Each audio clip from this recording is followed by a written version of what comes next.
Ion ভাই এখানে কি করেন? কাজের গোড়ায় কাজ বন্ধ হয়েছে কারেন্টের জন্য। কোনো মতে কাজ বন্ধ করা যাবে না, বুঝছো?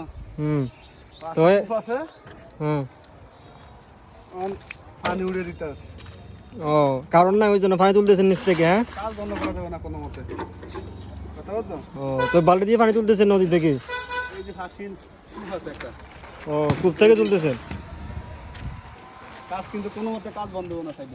আচ্ছা আচ্ছা, তো কারণ কি আজকে নাই নাকি, না প্রতিদিনে কারণ থাকে না? কারণ বলে থাকে না। ও এখানে কারণ থাকে না, তাহলে তো কাজ করতে এখানে অনেক কষ্ট। লোকজন বলে বসে থাকে, এই জন্য যে লোকজনের দেওয়া দিতেছি কেমন পানি উড়ে কাজ চলমান রাখতে হবে। ও আচ্ছা আচ্ছা, এই কোনো বয় থান চলবো না সাইডে, কাজ চলমান রাখতে হবে, বুঝছো? আচ্ছা আচ্ছা, তো ওই জন্য বালতি দিয়ে পানি তুলতেছেন না? এবার পানি উঠে কাজ চলমান রাখবা, বুঝতে পেরেছে? এই দাও, উঠো পানি উঠো।